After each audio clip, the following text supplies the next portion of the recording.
নমস্কাৰ আপোনালোক সকলোকে পুনৰবাৰ আপন নিউজৰ অন্য এটা ভিডিঅ'লৈ স্বাগতম জনাইছোঁ।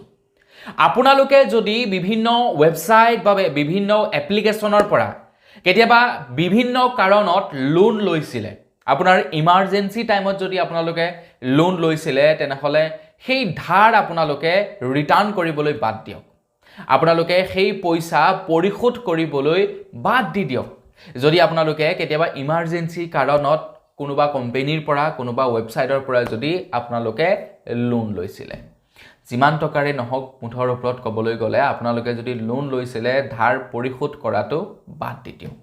তো আপোনালোকে যদি সেই ধাৰ পৰিশোধ নকৰে, তেনেহ'লে আপোনালোকৰ কি হ'ব? বৰ বিশেষ একো নহয়। তো আজিৰ এই ভিডিঅ'টোত মই আপোনালোকক খুবেই এটা প্ৰয়োজনীয় কথা কম। ভিডিঅ'টো সম্পূৰ্ণকৈ চাই থাকিব। আপোনালোকেও যদি কেতিয়াবা ৱেবছাইটৰ পৰা কেতিয়াবা যদি আপোনালোকে বিভিন্ন এপ্লিকেশ্যনৰ পৰা ঋণ লয় আৰু সেই ঋণ যদি পৰিশোধ কৰিব নোৱাৰা হয়, যিমান টকাই নহওক 1 লাখ 2 লাখ 3 লাখ 4 লাখ 5 লাখ 10 লাখ যিমানেই নহয়, যদি আপোনালোকে পৰিশোধ কৰিব নোৱাৰা হয়, তেনেহ'লে আপোনালোকে কি কৰিব? এই সম্পূৰ্ণ ভিডিঅ'টো চাই থাকক। তো মই শ্ৰীপাঞ্জি গগৈ, আপোনালোকে চাই আছে আপোন নিউজ। আহক আৰম্ভ কৰোঁ আজিৰ ভিডিঅ'। আগবাইছোঁ আজিৰ খবৰটোৰ ফালে। খবৰলৈ পৰিছে কেৰেলাৰ পৰা। কেৰেলাৰ এজন যুৱকে মাকৰ চিকিৎসাৰ বাবে 13,500 টকা এটা এপ্লিকেশ্যনৰ পৰা লোন লৈছিলে। যুৱকজনৰ ফাইনেন্সিয়েল কণ্ডিশ্যন বেয়া হ'ল, যাৰ কাৰণে নেকি যুৱকজনে 13,500 টকাটো ঘূৰাই দিব পৰা নাছিলে কোম্পানীটোক। সেই কোম্পানীটোৰ ফালৰ পৰা 94টা ভাবুকিপূৰ্ণ কল আহিছে সেই ষ্টুডেণ্টজনলৈ, যে তই পইচাটো যদি নিদিয়, তোক মাৰ্ডাৰ কৰি দিম, তোক ঘৰৰ পৰা উঠাই দিম, তোক ঘৰৰ সম্পত্তি চিজ কৰি ল'ম, তোক জেললৈ লৈ যাম।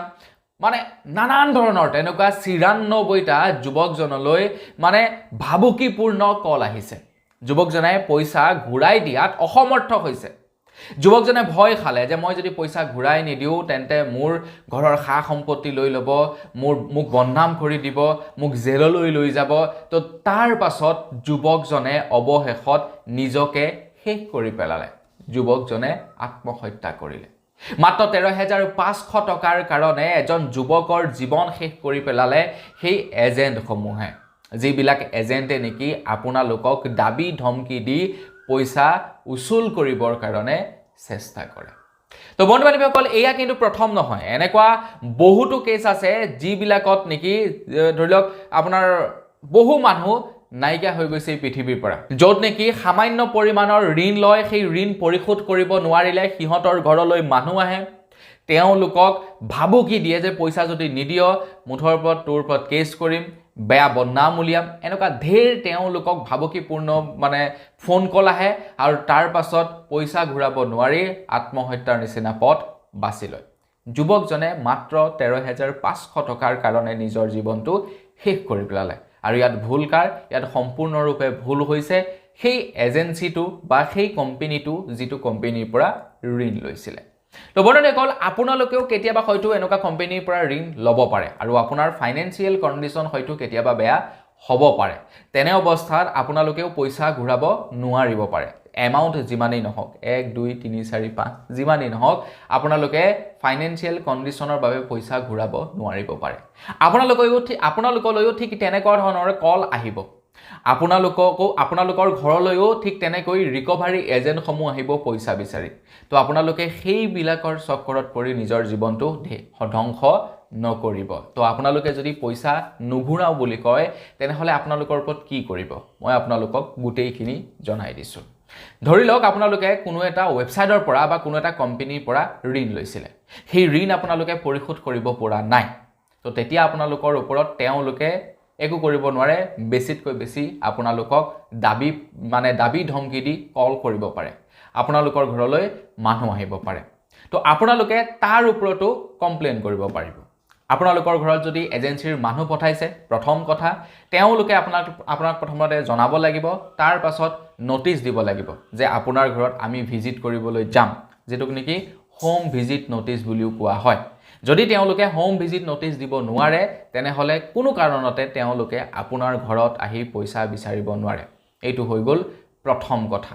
আৰু কোনো কাৰণতে এজেঞ্চিবিলাকৰ ওচৰত হোম ভিজিট ন'টিচ নাথাকে, কাৰণ ঘৰত আহি পইচা বিচৰাটো কোনো কাৰণতে মানে লিগেল নহয়, আৰু সেইবিলাক হৈছে আনচিকিউৰ লোন।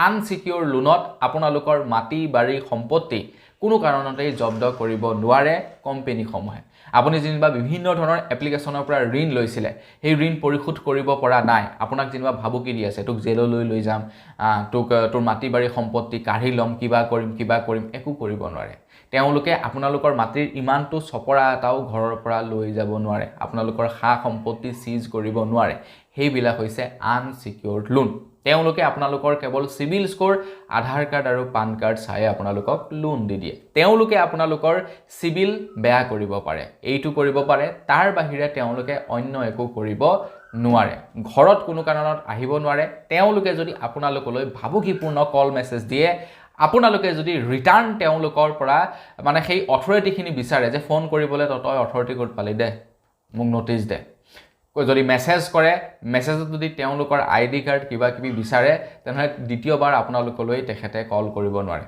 কাৰণ এটা বৈধ প্ৰক্ৰিয়া আছে বৈধ প্ৰক্ৰিয়াৰ জৰিয়তে তেওঁলোকে পইচা ৰিকভাৰ কৰিব লাগিব আৰু তেওঁলোকে বৈধ প্ৰক্ৰিয়াৰ দ্বাৰা পইচা ৰিকভাৰ নকৰে যাৰ কাৰণে নেকি আপোনালোকে বা আপোনালোকৰ ওপৰত কোনো ধৰণৰ তেওঁলোকে একশ্যন ল'ব নোৱাৰে উলুটা আপোনালোকেহে কনজিউমাৰ ফৰ্মত গৈ কমপ্লেইন কৰিব পাৰে সেই এজেন্সিৰ বিৰুদ্ধে বা সেই এজেন্টজনৰ বিৰুদ্ধে বা সেই কোম্পানীটোৰ বিৰুদ্ধে গতিকে এই ভিডিঅ'টো বনোৱাৰ একমাত্ৰ উদ্দেশ্য হৈছে এইটোৱে এনেকুৱা বহুতো খবৰ শুনা পাইছোঁ কেইটামান টকাৰ কাৰণে মানে ভাবুকিপূৰ্ণ কল অহাৰ কাৰণে বা ঘৰত মানুহ ভিজিট কৰাৰ কাৰণে তেওঁলোকে আত্মহত্যাৰ দৰে পথ বাছি লৈছে কেইটামান টকাৰ কাৰণে নিজৰ জীৱনটো ধ্বংস নকৰিব মানুহে লোন লয় পৰিশোধ কৰিব নোৱাৰে সেইটো স্বাভাৱিক কথা হাজাৰ কোটি টকা ঋণ লৈ পৰিশোধ কৰিব নোৱাৰে সেই মানুহ জিন্দা হৈ আছে হাজাৰ কোটি টকা ঋণ লৈ মানুহ এতিয়া বেলেগত পলাই গৈছে তেওঁলোকক কি কৰিছে যেনে চাওক আপোনালোকে অনিল আম্বানী হাজাৰ কোটি টকাৰ ফ্ৰড কৰিছে হিটো আছে ভাই ঘৰতে আছে বিন্দাছ চলি আছে এতিয়া তাৰ লগে নীৰৱ মোদী কোনোবা এইবিলাক পলাই গৈছে গ'ল বিজয় মালিয়া পলাই গৈছে গ'ল সিহঁতক কি কৰিছে একোৱে কৰিব পৰা নাই বিন্দাছ চলি আছে বাহিৰত গৈ গতিকে কেইটামান টকাৰ কাৰণে নিজৰ জীৱনটো ধ্বংস কৰিব নকৰিব যদি পইচা ঘূৰাব পৰা নাই বাদ দি দিয়ক চিভিল বেয়া হ'ব বাদ দি দিয়ক যেতিয়া পৰিস্থিতি ভাল হ'ব তেতিয়া পইচা ঘূৰাই দিব তাতে আকৌ আপোনালোকৰ কিছুমানে ক'ব পাৰে যে ইন্টাৰেষ্ট বাঢ়ি যাব কিবা হ'ব কোনো কথা নাই যদি আপোনালোকৰ পইচা হয় যিমানে ইন্টাৰেষ্ট লাগি নাথাকক আপোনালোকে ফৰক্লোজ কৰিব পাৰে এটা ফেচিলিটি দুটা ফেচিলিটি থাকে এটা হ'ল সেটেলমেন্ট এটা হ'ল ফৰক্লোজ সেটেলমেন্ট কৰিলে আপোনালোকৰ সিভিল বেয়া হ'ব ফৰক্লোজ কৰিলে সিভিল ভাল হৈ থাকিব ফৰক্লোজ কৰিব পাৰে যিবিলাক নি ইন্টাৰেষ্ট থাকে ইন্টাৰেষ্টৰ পৰা ৱেভ হৈ যায় মূলধনৰ পইচাটো ঘূৰাই দিব লাগে গতিকে চিন্তা কি হ'ল চিন্তাই নাই তো সেইভাবে আপোনালোকে ভৱিষ্যতলৈ তেনেকুৱা লোন যদি লয় আপোনালোকক যদি ভাবুকিপূৰ্ণ মেছেজ বা ফোন কৰে তেনেহ'লে তেওঁলোককো অকণমান উত্তৰ দি দিব আৰু আপোনালোকে ভয় খাই নিজৰ জীৱন শেষ নকৰিব